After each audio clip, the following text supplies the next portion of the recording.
again, Diana. Hi. We've just opened yet another door of your magnificent vault and retrieved from 30 years ago another portion of the Nature's Whimsy series. And an explosion of nature in a very subtle and feminine form. Would you like to talk about these? I would, you know. These, excuse me, 11 pieces were done in 1982, the year that I formally immigrated to the U.S. Via Hawaii. And I had lived there for a number of years part-time. But this time I went over permanently, as I was now legally a U.S. citizen. I had been working starting in 1980 with the beginnings of my Whimsy series. Of course, at that point, not knowing that's what it would be, but it was all based in nature. And I carried my pencil and paper and watercolors around with me and created, how do I even describe, just not full circles, but movement of partial circles and flowing lines and that kind of thing. And I just was so intrigued by it. And of course, all my work has been based in nature. And so I just allowed it to come out in me. And this particular series took on a bit of a different rhythm, shall we say. There's 11 pieces. They're on very nicely colored, soft-colored charcoal, or I should say pastel paper.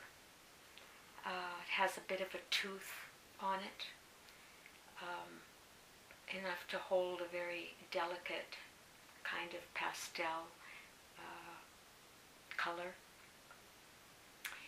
And they were done in Hawaii. I lived on Maui, and I spent not a lot of time in the water, but by the water when I lived there. Always by the water. And that's what these remind me of. I haven't taken them out of their portfolio for a number of years, but every time I do, and even when I look back at my journey, these hold a very special feeling for me. They are very feminine and soft, and the colors are not very bright, but they have a distinct feeling to them. They're graceful, I feel. They have many little nuances in them, little dots and little floating threads of energy. And I used like a black ink on some of the shapes, and as I said, pastels, soft ones and almost like fluorescent ones. There's a lot of empty space on these 11 pieces, which I like. It's like they're floating, and I would assume at some level that, you know, being by the water and things being buoyant and movable and coming and going, that's kind of what I felt when I did these. And when I would look into the water on the islands of Hawaii, you could see to the bottom of a lot of the water, even being on shore. and the tiny little pieces of sand and just beautiful, beautiful colors of shells and things like that. So I think and feel that that's where these came from, consciously, very much unconsciously. And I like the fact that they feel very feminine. They're light, they're graceful, they're movable. And so yeah, it's they've left very, very good feelings for me. And they were almost like the root of my whimsical series, which became later very much bolder, larger, stronger in color, and these are a lot of very elongated shapes that just seem to go on forever. And later, the Whimsy series became more whole and contained. Yeah, these were like you couldn't capture them for very long. But they were very gentle and very mysterious and very loving in my feeling for them, for these shapes and colors. And yeah, I'm very happy with them. They bring me a lot of peace. We've talked privately about your personal journey through life, and around in the early 80s you were amidst a major life change, one of the many, and moving to Hawaii and Maui specifically, and once again being in direct contact with nature, and this time, once again the sea, a different sea perhaps, a different stage of your life, perhaps a new energy entered your life. When I first laid eyes on these specific pieces, I felt like I was having a glimpse into a fluorescent sea, and the energy which radiates from them. And do you feel that these capture a radiant part of your history in connection, direct affiliation with nature, and perhaps a connection with more of your feminine side? As we see, these are very gentle and soothing to the eye, and the movement is quite pleasurable actually. And I do agree with you, the open space leaves the viewer with some room for imagination. Where would these waves of change go, like which were so prominent in your early 1980s?